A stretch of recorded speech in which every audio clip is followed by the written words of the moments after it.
대한예수교장로회 통합교단 제104회 총회가 폐회됐습니다. 이장통합총회의 가장 큰 이슈는 명성교회 위임 목사 청빙 관련이었습니다. 기독교 한국침례회가 신임 총회장으로 윤재철 목사를 추대했습니다. 윤재철 총회장은 갈등과 불신의 고리를 끊고 화합과 협력에 힘쓰는 교단을 강조했습니다. 대한예수교장로회 합신 제104회 총회가 개최됐습니다. 총회장에 문수성 목사, 부총회장에 박병화 목사와 원유흥 장로가 선출됐습니다. 여러분 안녕하십니까? 시채널 매거진 굿데이 첫 소식입니다. 대한예수교장로회 통합교단 제104회 총회가 폐회됐습니다. 이장통합총회의 가장 큰 이슈는 역시나 명성교회 위임 목사 청빙 관련이었는데요. 자세한 내용 변현준 기자가 보도합니다. 대한예수교장로회 통합교단 제104회 총회가 3박 4일의 일정을 마치고 폐회됐습니다. 제104회 총회의 가장 큰 이슈는 역시나 명성교회 위임 목사 청빙 관련 내용들. 총회장이 직접 선출한 7명의 명성교회 수습정권위원들은 총회 마지막 날 명성교회 수습 방안을 제시했습니다. 모두가 다 박수할 만한 그런 안을 준비하게 되었습니다. 교회 측하고 또 김수원 목사님 측에서 많이 내려놓고 이 안을 준비를 했습니다. 조금 조정은 어려웠지만은 모두가 다 한 98%는 만족할 만한 그런 안을 내게 된 것 같습니다. 그래서 다시 이 명성 문제를 가지고 어려움을 겪지 않도록 그렇게 하시면 좋겠습니다. 김태형 총회장은 양측 모두 완벽하게 만족할 수는 없지만 논란을 일축하고 교단을 지켜나가자고 말했습니다. 더 이상 수치를 당하지 말자는 것입니다. 이 합의 사항에 대해서는 양자가 서로 100% 만족은 하지 않습니다. 총회장으로서 당부드립니다. 꼭 우리 총대님들께서 종결시켜 주시기를 바랍니다. 더 이상 우리 교단이 수치가 굴러가게 해주시기 바랍니다. 더 이상 에너지를 낭비하고 더 이상 부정적인 뉴스가 생산되지 않도록 합시다. 명성교회 수습정권위원들은 수습 방안을 통해 명성교회는 총회 재판국의 재심 판결을 수용해 재재심을 취하하고 서울 동남로에는 오는 11월 3일경에 명성교회 임시당회장을 파송하라고 제안했습니다. 또 명성교회 위임 목사 청빙은 2021년 1월 1일 이후에 할 수 있도록 하고 김하나 목사를 위임 목사로 청빙할 경우 동남노회가 2017년 11월 12일에 행한 위임식으로 모든 절차를 가름하라고 제안했습니다. 이어 명성교회는 총회 재판국의 재판 결과를 수용하지 않은 것을 사과하라고 덧붙였습니다. 이외에도 명성교회는 2019년 가을노회 시부터 2020년 가을노회 전까지 장로 총대를 파송할 수 없고 동남노회는 2019년 가을 정기노회 시 김수원 목사를 노회장으로 추대하라고 제안했습니다. 단 현 목사 부노회장의 임기를 1년 연임하고 김수원 목사는 노회장 재직 시 명성교회에 어떤 불이익도 가하지 말라고 덧붙였습니다. 수습 방안은 수습안에 대해 어떤 법적 소송이나 이의 제기를 할 수 없다는 내용으로 마무리됐습니다. 장례가 잠시 소란스러웠지만 보고된 수습 방안은 토론 없이 투표로 넘겨졌습니다. 명성교회 수습 방안은 총대 1204명 중 920명의 찬성으로 가결됐습니다. 명성교회를 둘러싼 모든 논란들이 수습 방안을 통해 종결된 것. 김태형 총회장은 수습 방안이 가결됐음을 선포했습니다. 네, 투표 결과가 나왔습니다. 재석 1204명. 우리가 가결하려면 가반수가 603표고 혹시나 법적인 문제가 있을 수가 있으면 3분의 2가 803명입니다. 수습안 찬성이 920표가 나왔습니다. 총대들의 압도적인 지지로 명성교회 수습위원을 구성했고 제출된 수습 방안을 총대들이 찬성하면서 명성교회 관련 논란은 일단락됐습니다. 교단과 한국교회를 넘어 사회적 이슈로 번진 명성교회 관련 사태들. 더 이상의 분열을 멈추고 세상의 기준이 아닌 하나님의 뜻에 따라 내려진 결과에 승복할 때입니다. 시채널 뉴스 변현준입니다. 기독교 한국침례회가 109차 정기총회를 열고 신임 총회장으로 윤재철 목사를 추대했습니다. 다가올 침례교 시대를 주제로 진행한 이번 총회에서 윤재철 총회장은 갈등과 불신의 고리를 끊고 화합과 협력에 힘쓰는 교단을 강조했습니다. 조홍현 기자가 보도합니다. 기독교 한국침례회 제109차 총회는 1차 회무에서 회원 전명 문제로 논쟁이 벌어진 와중에 결국 정회되고 첫째 날 시작부터 난항을 겪었습니다. 조원희 총무가 회무 시작 당시 참석 대의원을 1,028명으로 보고했지만 박종철 직전 총회장은 총회비 관련해 총회 규약 제8조 7항을 주장하면서 이에 해당하는 대의원이 514명이라고 보고하고 총회 개회를 선언했습니다. 하지만 대의원들은 의사 진행 발언을 계속하면서 박종철 의장에 대해 반론을 제기하고 경론 끝에 결론을 내지 못하고 정회한 것입니다. 다음 날 오전 회무가 돼서야 10,000원 이상 총회비를 납부한 대의원들은 모두 받아주기로 하면서 논란이 일단락됐습니다. 둘째 날 저녁 회무, 기독교 한국침례회 75대 총회장으로 대구 중앙침례교회 윤재철 목사가 대의원들의 만장일치 박수를 통해 추대됐습니다. 윤재철 신임 총회장은 총회장으로서 명예와 자부심을 걸고 화해와 협력의 총회, 소통과 공감의 총회가 되도록 하겠다면서 과거를 따지지 않고 미래만을 향해 소망 가득한 총회가 되도록 힘을 다하겠다고 취임 소감을 밝혔습니다. 교단 사업 시스템이 정착되는 총회, 협력과 공감을 바탕으로 하나님의 선하신 뜻과 계획이 있는 총회를 만드는 것이 기독교 한국침례회 제109차 총회의 목표입니다. 하나님이 사랑하시는 우리 침례교단, 정말 그리스도 안에서 하나 되고 하나님의 선한 뜻을 위해서 합력하여 선을 이룰 수 있는 화합총회를 이끌겠습니다. 또한 저희 교단은 정말 좋은 교단의 사업들이 많습니다. 이런 교단의 사업들을 시스템화해서 우리 모든 목회자들과 또 목회의 현장 가운데에서 하나님의 위대한 일을 잘 이루어 가실 수 있도록 도와드리는 총회가 되도록 하겠습니다. 이번 총회에서 조원희 총무는 교단의 화합을 위한다면서 이번 정기총회를 끝으로 8년간의 총무 임기를 중단하고 사임 의사를 밝혔습니다. 직전 총회장과의 장기간 소송 싸움과 총무의 직무정지, 총무 지시를 따른 총회 직원 해직 등으로 인해 조원희 목사는 맡겨진 일을 제대로 할 수 없어 억울했다고 호소했습니다. 조원희 전 총무는 교단 안에 발생하는 다툼과 분열의 현안으로 인해 교단이 침체되는 현실에 책임을 통감한다면서 더 이상의 법적 다툼을 하지 않고 억울한 점이 있어도 모두 하나님께 맡기고 목회로 돌아갈 것이라고 전했습니다. 사랑하는 침례교 가족 여러분, 우리는 싸울 수 없는 가족입니다. 가족이라면 싸우더라도 주님의 사랑 안에 있어야 합니다. 저는 모두를 용서할 수는 없겠지만 교단의 안정을 위해서라면 이 시간 떠나가면서 용서하고 가고 싶습니다.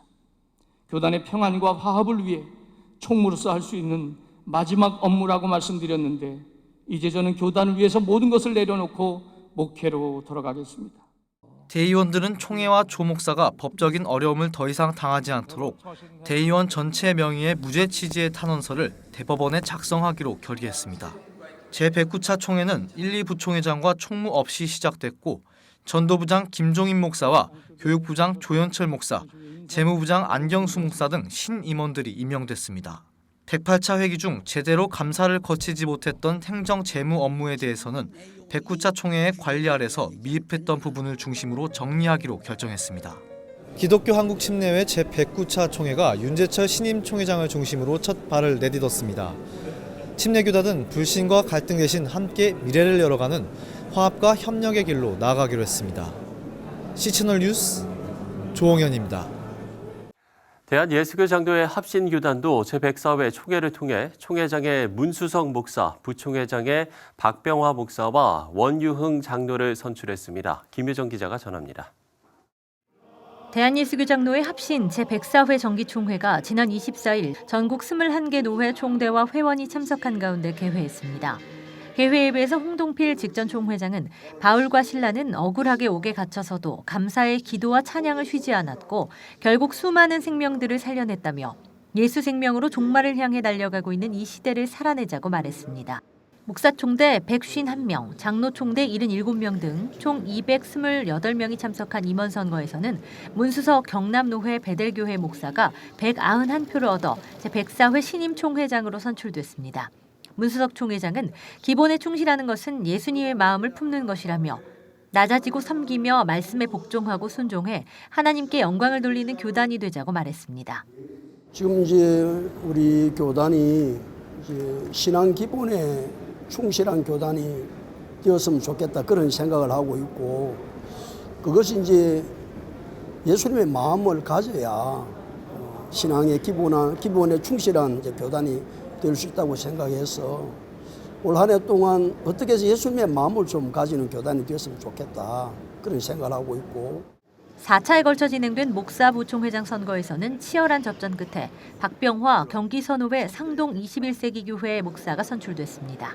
예, 제가 많이 부족한 사람인데 이렇게 전 회원들께서 총회를 섬길 수 있는 기회 주셔서 주님의 뜻으로 알고 최선을 다해서 성실하게 총회를 섬기도록 하겠습니다. 장로 부총회장에는 153표를 얻은 원유흥 장로가 당선됐습니다. 우리 총회장님 그 목사님을 잘 보필해서 정말 합신이 대한민국 또 이 나라를 위해서 기도하는 장로들이 될 수 있도록 최선을 다하겠습니다. 이번 선거는 제102회 총회 결정에 따라 총회장, 부총회장 선거는 기존 투표 방식대로, 그 외 임원 선거는 전자투표 방식으로 진행됐습니다. 강도사고시 시행 방식 변경 건과 노회 지역 재조정, 뉴스엔조이 2단 조사 등에 대한 논의를 이어갈 예정입니다. C채널 뉴스 김효정입니다.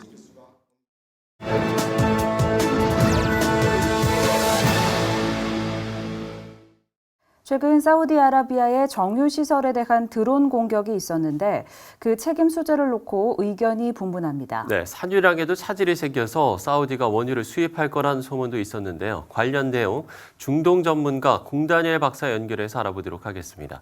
자, 박사님, 정유시설 피습 이후에 복구 진행 상황에 대한 보도는 일단 어떻게 나오고 있습니까? 네, 9월 14일 사우디 국영석유에서 아람코 소유의 베카이크와 호라이스 원유시설이 크루즈 미사일과 드론의 공격을 받아서 원유와 가스 생산에 막대한 손실을 주었는데요. 21일자 사우디의 아람코 회사가 발표한 내용을 보면요. 회사는 즉각적으로 위기 대처와 복구 작업을 진척시켜 빠르면 2주 아니면 3주 안에 원상복귀가 될 것이라고 밝혔으나 외신들은 사우디가 경진류에서 중진류로 변경하는 등 아마도 이달 말까지도 원상복귀가 어려운 것이 아닌가 하는 우려를 감추지 않았습니다.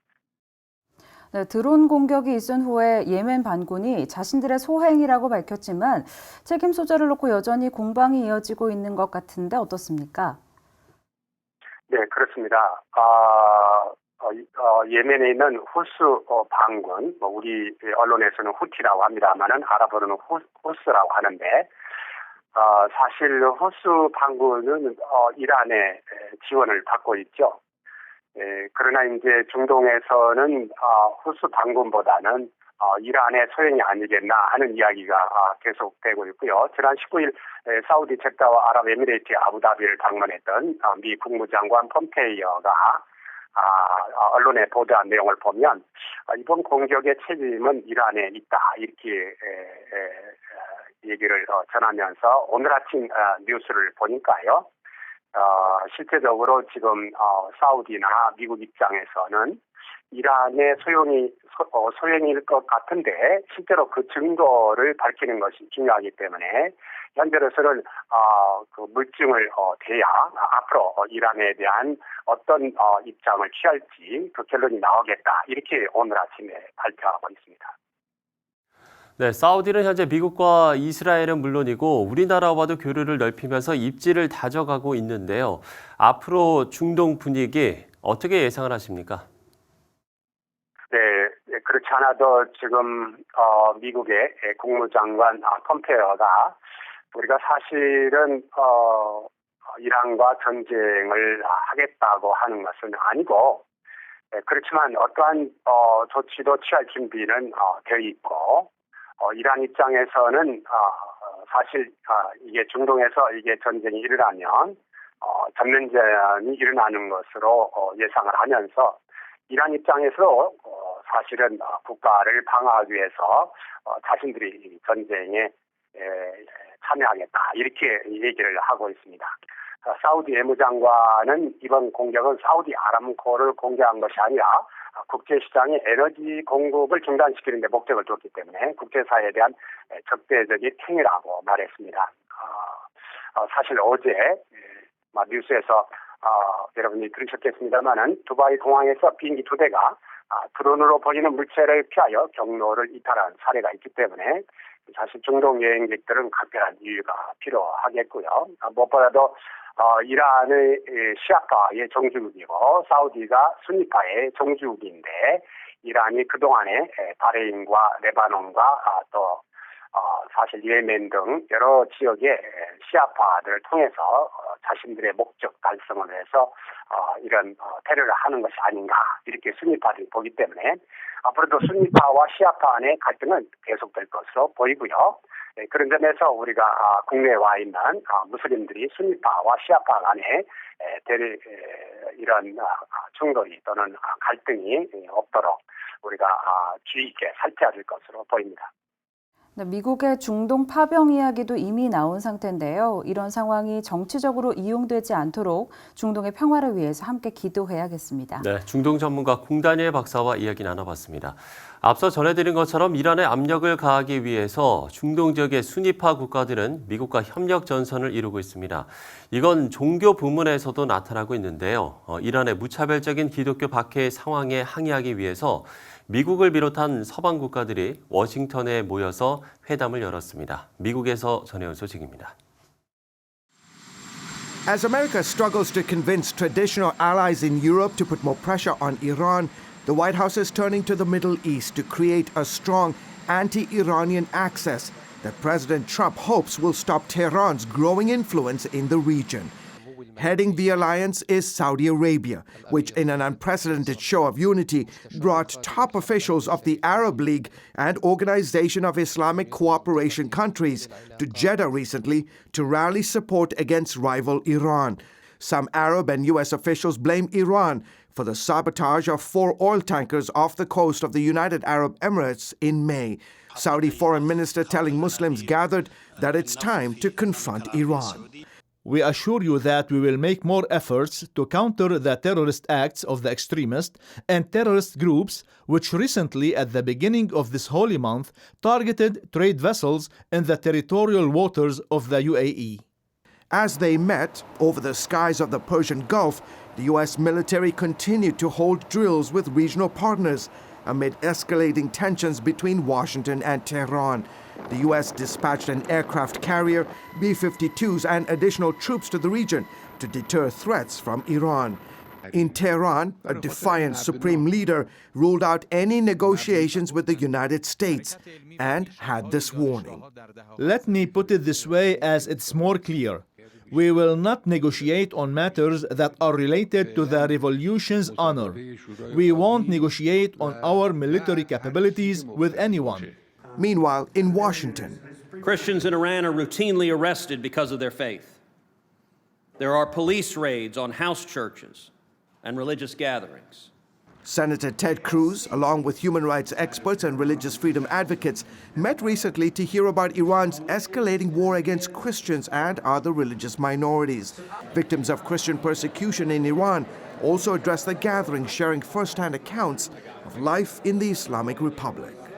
We spent 259 days in Tehran's notorious Evin prison, where we learned why Iran is classified as among the countries where followers of Christ face the most extreme persecution. Among those invited to speak were Ambassador Sam Brownback and Dr. Mike Ansari, head of one of the largest satellite channels broadcasting Christian programs into Iran. Ansari said his channel routinely gets calls from inside the country detailing atrocities against religious minorities. There are people like Ahmad, age 35, calling from Tehran, who says his house was raided and he was beaten and arrested for becoming a Christian. According to Open Doors, the Islamic Republic is listed as number 9 among the world's top persecutors of Christians. Believers are forbidden from sharing their faith with non-Christians. This spring, authorities allegedly stormed a 100-year-old Assyrian Presbyterian church in the northeast city of Tabriz, removed the cross from its steeple, and shut it down. Over the past couple of years, we've witnessed numerous examples of the Iranian government's disregard for religious freedom and other fundamental human rights. The International Christian Concerns Jeff King says the Trump administration can fight Iran's persecution by using the Magnitsky Act against Iranian officials. The act allows the U.S. government to sanction individuals complicit in human rights abuses anywhere in the world. And we've submitted 3 cases, 3 Iranian judges we've submitted to the Treasury Department to be targeted under the Magnitsky Act. And if they're accepted, numerous financial and other penalties will kick in against these judges. Despite intense persecution, those gathered here are encouraged, knowing that record numbers of Iranians are embracing Jesus Christ like never before. Today, Christianity is growing faster in Iran than in any other country in the world.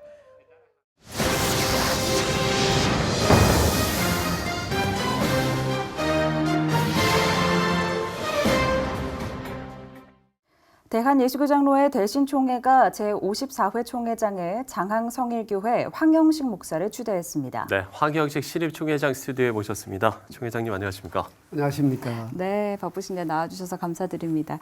자, 이장 대신총회 좀 타교단 총회와는 분위기가 좀 달랐다고 들었는데 분위기가 좀 어땠는지 이번 54회 총회 좀 총평을 해주신다면 어떨까요? 예, 저희 54회 총회를 우리의 희망, 예수 그리스도라는 주제로 아주 은혜롭고 또 신선하게 진행했습니다. 네. 예, 참 많은 기대와 또 우려 속에서 희망을 만들어낸 아름다운 총회였습니다. 성숙한 총회, 회의 문화가 정착된 아름다운 총회였습니다. 보통 이번 선거 끝나면은 해이해지고 많이들 가시는데 네. 이번에는 뭐 끝까지 거의 3분지 이상이 남아서 유종의 미를 거두었던 회의 문화가 정착된 아주 훌륭한 회의였다고 네. 스스로 자평하고 있습니다. 네, 좋습니다. 이번에 또 총회장으로 또 추대를 되셨는데 다시 한번 축하를 드리고요. 좀 이 자리를 빌려서 소감 한 말씀 해주신다면 어떨까요? 예, 언제나 느끼는 거지만 무거운 짐, 또 힘든 때 정말 겸손하게 잘해야 되겠다 하는 생각이 있고요. 네.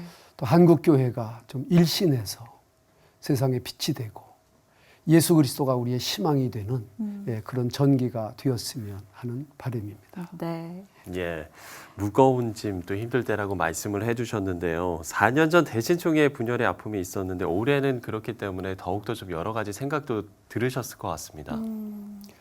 예, 4년 전에 서로 생각이 다른 분들이 예, 자기의 갈 길을 가야 했습니다. 서로가 잘 되기를 바랬고 또 대신에 그 정신 아래서 어디 가든지 굳건하게 서기를 저희들은 바랬습니다. 예, 하지만 예, 이번 백석 총회에서 우리가 보았듯이 또 하나의 예, 분열을 낳는 그런 아픔이 있는 총회였습니다. 네. 예, 둘이 하나가 된다고 하는 것은 예, 곧 세계가 되어진다는 그런 속설이 여실히 증명된 그러한 총회였다고 생각합니다. 네.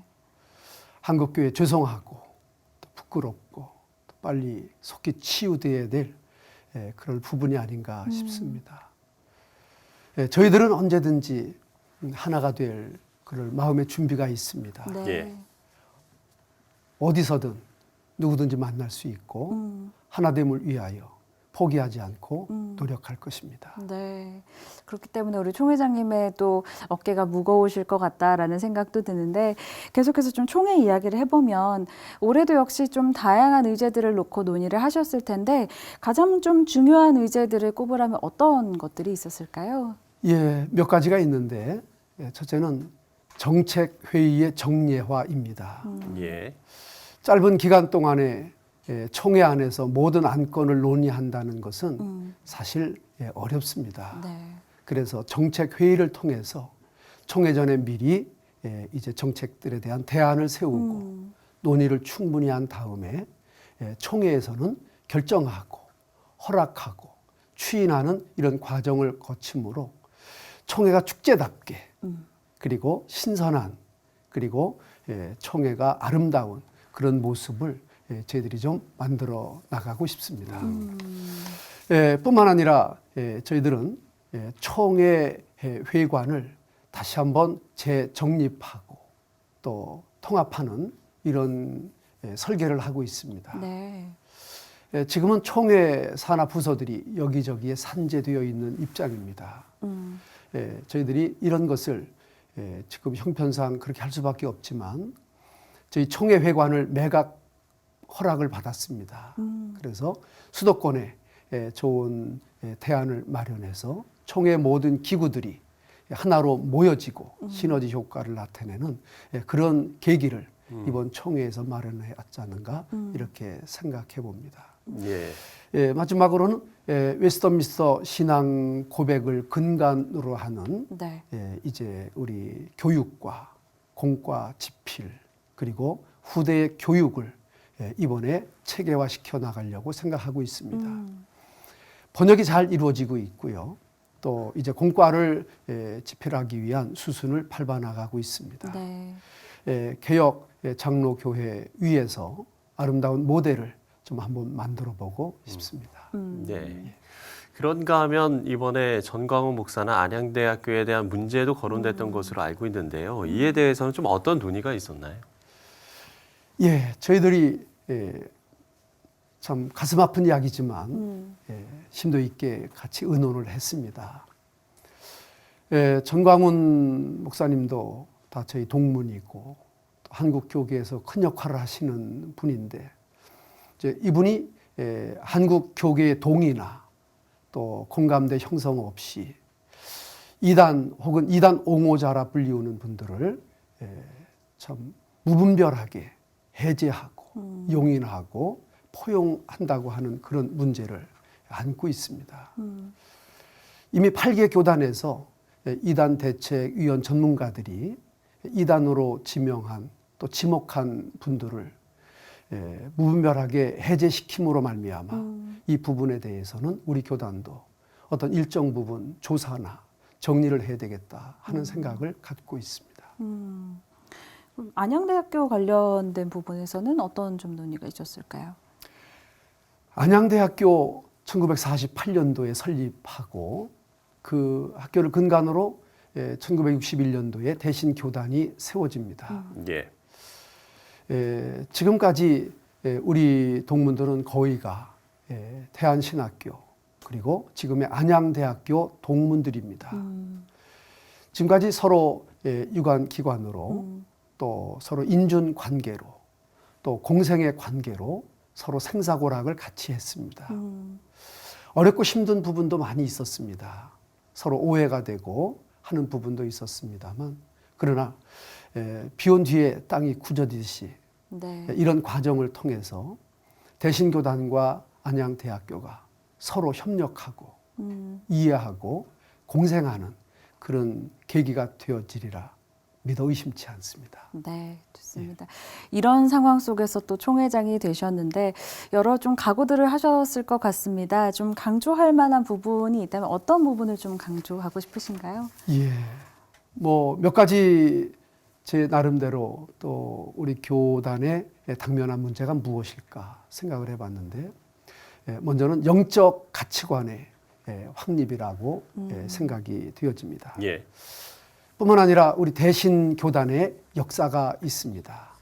이 대신의 역사관을 다시 한번 확립함으로 우리 교단이 나아가야 될 길, 또 우리가 갖추어야 될 정신, 또 우리의 미래지향적인 대안과 목표 한번 정해보는 기회로 삼고 싶습니다. 뿐만 아니라 이제 서로 목회자들이 협력을 전제로 한 협력 목회관을 정립해 나가도록 그렇게 최선을 다하도록 하겠습니다. 앞서 말씀을 해주신 대로 이번 총회는 정책총회에 부합하는 총회였다 이렇게 이제 보시는 건가요? 예, 그렇습니다. 이번이 그 전기를 마련한 총회였다고 생각을 하고요. 네. 또 이번 총회는 모든 총대원들이 정말 기대 이상으로 흡족한 결과를 안고 돌아갔습니다. 무한한 가능성을 안고 돌아갔습니다. 앞으로 점점 잘 되리라고 하는 확신과 희망 속에 헤어졌고요. 또 1년 동안 저희들이 잘 준비해서 전 현직 총회장님들, 임원들이 그 닦아놓았던 길 위에 또 하나의 돌을 놓으면서 앞으로 나아가려고 생각합니다. 네.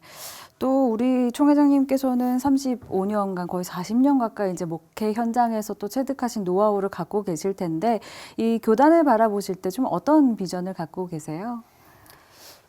저는 그야말로 시골에서 35년을 목회하고 있는 목사입니다. 네. 정말 바라볼 것도 없고 희망도 없는 그런 땅입니다만 그래도 하나님께서 함께 하셔서 소위 말하는 복지 목회를 저는 이루어 왔습니다.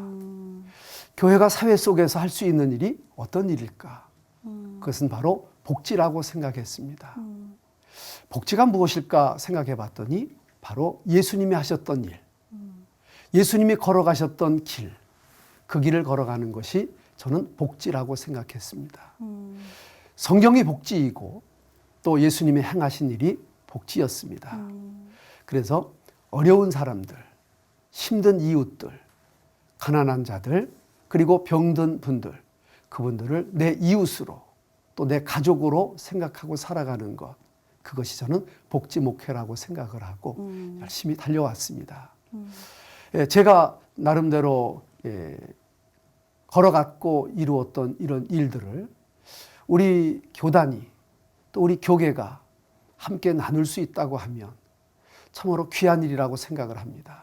특별히 세상이 교회를 바라보는 눈이 그렇게 만만치 않은 시대에서 정말 교회가 사회 속으로 들어가고 약자를 품고 사회와 함께 살아가는 것은 참으로 성경적이고 주님이 원하시는 길이라 이렇게 생각하고 있습니다. 네. 그렇군요. 자, 마지막으로 앞서도 좀 이 부분은 가슴이 아프다 좀 이렇게 말씀을 해주셨는데 이번에 대신해서 이탈한 측이 또 이제 만약에 예장 백석 대신 이제 교단을 새로 출범을 시켰는데 만약에 다시 돌아오게 된다면 어떻게 될지 좀 어떤 마음으로 기도하고 계실지도 좀 궁금한데요. 예, 저는 뭐 돌아온다는 표현은 쓰고 싶지 않습니다. 왜냐하는가 하니까 대신이라고 하는 아버지 밑에 우리는 다 형제들입니다. 다시 만나야 됩니다. 우리는 만남을 이루기 위해서 최선을 다할 것입니다. 제가 찾아가야 될 곳이 있으면 찾아가고 만나실 분이 있으면 만나고 가슴 열고 허심탄회하게 대화하면서 하나됨을 위해서 어떤 수고라도 어떤 고생이라도 달게 기쁘게 감당할 생각입니다. 네.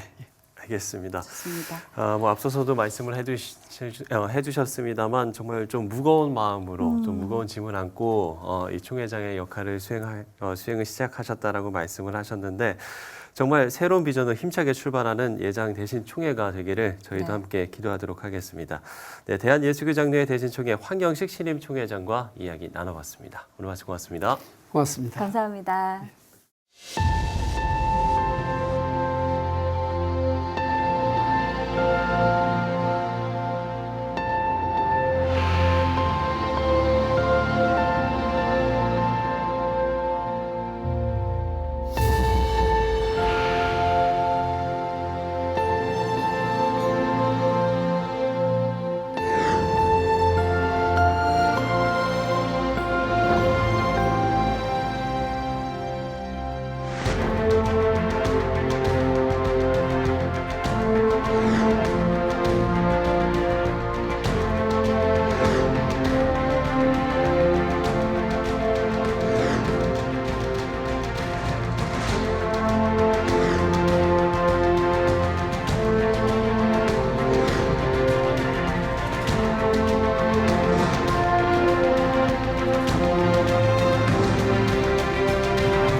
선교를 스포츠의 시각에서 보면 좀 더 친근하게 다가갈 수 있을 텐데요. 네, 스포츠로 있는 선교, 국제 스포츠 무브먼트 이웅용 선교사 모셨습니다. 선교사님 안녕하십니까?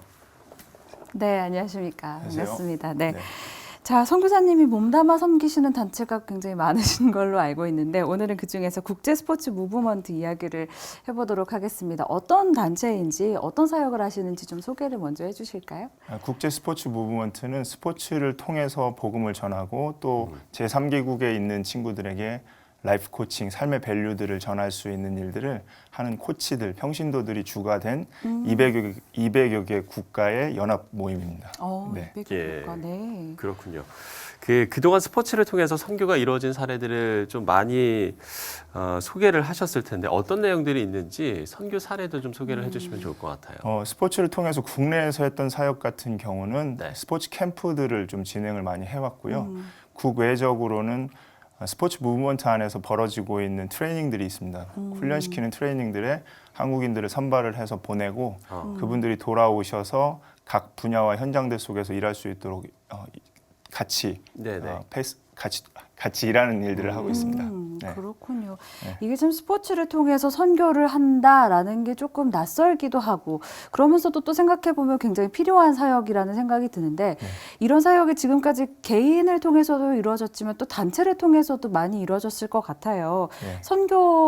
그러니까 스포츠를 통해서 선교를 진행하는 단체들이 좀 많이 있는 편인가요? 일단 우리나라에서는 먼저 생각해보면 할렐루야 축구단 같은 경우가 스포츠를 통해서 복음을 전했던, 그런데 그 당시에는 완전히 엘리트 선수들이 진행했던 스포츠 선교라고 보실 수 있고요.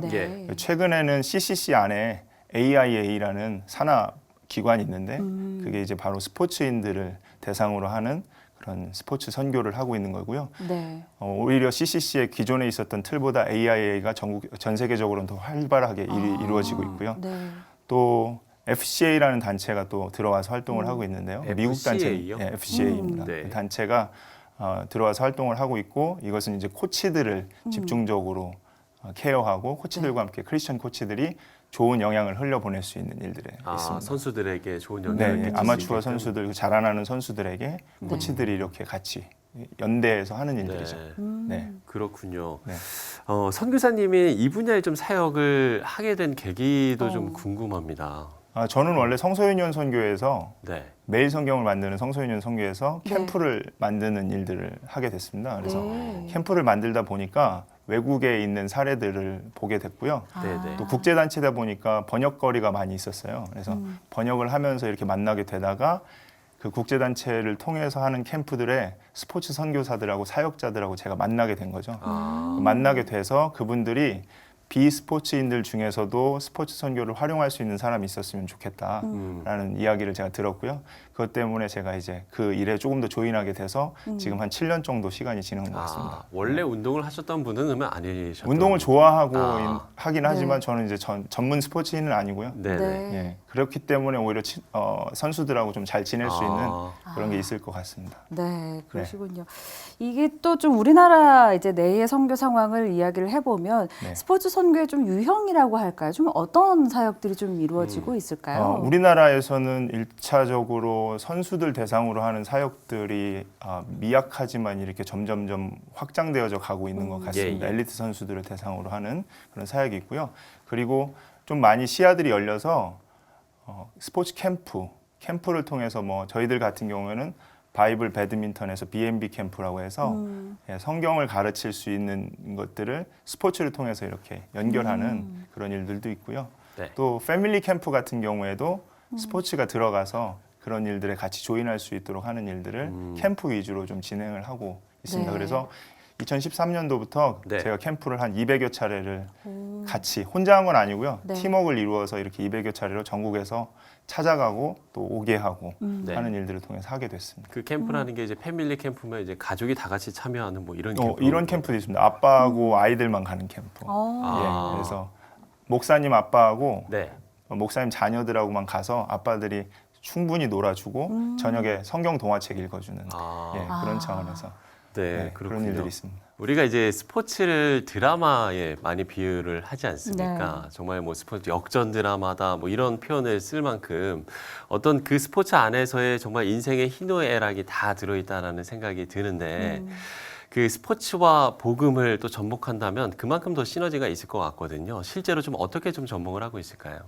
스포츠는 경기장을 우리가 살고 있는 세상으로 생각을 하고요. 그 안에서 뛰고 있는 선수들을 곧 우리들을 빗대어서 표현할 수 있다고 생각합니다. 네. 원래는 그 경기장에서 바른 플레이와 본이 되는 행동을 해서 경기의 퍼포먼스를 잘 내야 되는데 그 가운데 그 선수가 잘못된 마음들과 승부에 과도하게 이렇게 몰입하게 됐을 때 그들이 잘못된 행동을 하는 그 모습이 하나님 앞에서 우리가 떨어져 나고 또 타락했을 때 불리하게 되었을 때로 보게 되는 그런 논리를 가지고 그 일들 속에서 어떻게 스포츠 경기장에서 많은 사람들에게 본이 될 수 있는 퍼포먼스를 할 수 있을까라는 것들에 집중을 하는 그런 논리를 가지고 있습니다. 네, 일반인들을 대상으로 했을 때도 이런 스포츠를 전하면서 복음을 전하는 것도 좀 효과가 있을 것 같거든요. 아주 효과적인데요. 왜 그러냐면 우리나라는 지금 복음을 전해야 되는 시기잖아요.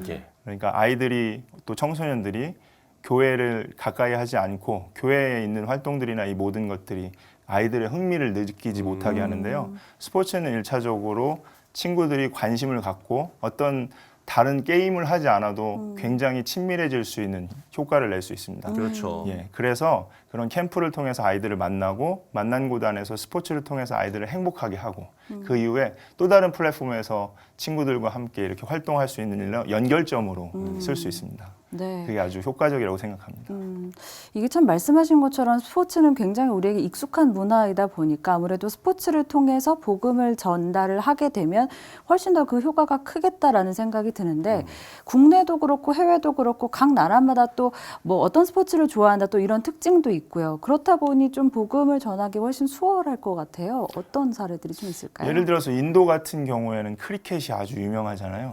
그렇죠. 그래서 복음을 전하기가 굉장히 힘든데 네. 크리켓을 배우러 가거나 아니면 크리켓을 우리나라에서라든지 좀 할 수 있는 선수들 혹은 다른 나라 선수들 중에 크리켓은 영국에서 만들어진 운동이다 보니까 그렇게 다른 나라 선수들 중에 크리켓을 잘하는 선수들과 함께 간다고 하면 일단 관계를 가지기에 아주 용이한 그런 일들이 있어서요. 뭔가 복음을 전하고 내용을 전달하기 전에 관계를 형성하고 편하게 지낼 수 있는 그런 일들이 있을 수 있습니다. 네. 우리가 뭐 컷쇼도 이제 크리스천으로 상당히 유명하지 않습니까? 그렇죠.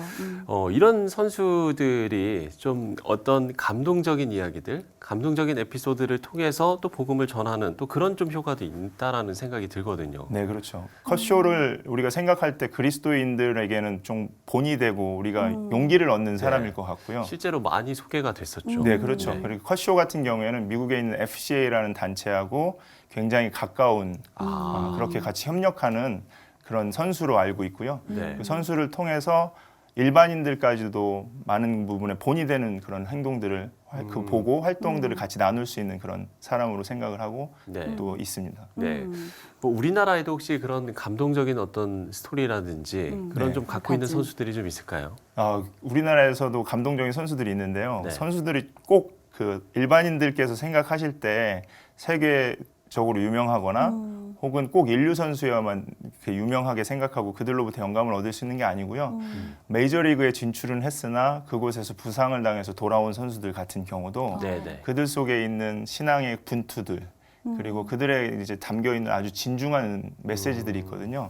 그런 친구들이 현역에서 뛰고 있거나 아니면 스카우터라든지 이렇게 활동하고 있는 선수들도 있습니다. 그리고 축구 선수들 같은 경우는 3부 리그 선수들 같은 경우는 거의 이제 돈을 받지 못하거든요. 많이 벌지 못하거든요. 하지만 그 가운데서도 끝까지 축구를 좋아하기 때문에 하면서 이 축구 좋아하는 것들을 지역에서 또 어린이와 청소년들에게 전달하기 위해서 그 마음을 갖고 있는 아주 진실한 청년들이 많이 있습니다. 네, 그렇습니다. 가끔 이제 우리가 스포츠를 보다 보면 특히 뭐 축구를 예를 들었을 때 축구에서 골을 넣고 기도하는 장면, 저는 그런 부분들이 상당히 좀 저에게도 되게 임팩트가 강했다라는 좀 생각이 들거든요. 그렇기 때문에 우리가 정말 이 스포츠 선교라는 게 상당히 좀 중요하다는 생각이 듭니다. 이제 가깝게는 우리 도쿄올림픽이 남았잖아요. 근데 이 도쿄올림픽에서 정말 이 도쿄올림픽이 스포츠 선교의 장이 되려면 우리가 좀 어떻게 해야 될까요? 일단은 좀 민감한 상황인 것 같아요. 도쿄올림픽을 두고서 지금 한일 정세가 민감하기 때문에. 그런데 스포츠를 통해서 어떤 화해와 그리고 같이 공존하고 상생할 수 있는 부분에 그런 연결점들이 생겼으면 좋겠고요.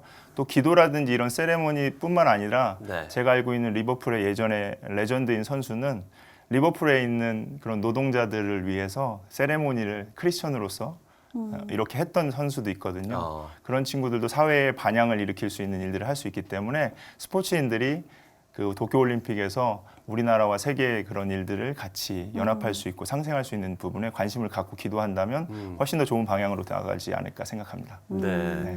끝으로 뭐 선교사님의 좀 기도 제목도 있을 것 같아요. 이 스포츠 선교에 대해서 더욱더 좀 뭐 관심을 뭐 당부할 수도 있을 것 같고요. 어떤 당부 말씀 또 기도 제목이 있으면 나눠주시면 좋을 것 같습니다. 스포츠를 통해서 복음을 전하는 일들도 굉장히 중요하고 또 교회들이 스포츠를 활용하는 것도 굉장히 중요하지만 저의 가장 큰 관심은 보이지 않는 곳에서 힘들게 운동을 하고 있는 스포츠 선수들이거든요. 그들한테 용기가 되어주고 그들과 일반인들과 만들어갈 수 있는 캠프와 필드들의 현장들이 연결될 수 있다고 하면 그게 제가 스포츠 사역을 돕고 있는 가장 핵심적인 이유인 것 같습니다. 그래서 저의 기도 제목이 그 선수들을 향해 있기 때문에 그 선수들에게 보탬이 되는 미랄 같은 사람이 좀 됐으면 좋겠습니다. 네, 좋습니다. 오늘 좀 스포츠 선교에 대한 이야기를 해봤는데요. 뭐 성경에도 우리의 믿음으로 세상을 이긴다 이런 말씀이 있는 것처럼 좀 온전한 승리를 위해서 헌신하는 우리 그리스도 선수들이 훨씬 더 많아지기를 기대해 보도록 하겠습니다. 국제 스포츠 무브먼트 이웅용 선교사와 이야기 나눠봤습니다. 선교사님 오늘 말씀 고맙습니다. 감사합니다. 네, 감사합니다. 대한예수교장로회 통합교단 제104회 총회가 폐회됐습니다. 기독교 한국침례회가 신임 총회장으로 윤재철 목사를 추대했습니다. 대한예수교장로회 합신총회장에 문수성 목사, 부총회장에 박병화 목사와 원유홍 장로가 선출됐습니다. 스포츠 선교 분야에 관심이 높아지고 있는 가운데 교회 사역과의 접촉점을 만드는 노력이 주목을 받고 있습니다.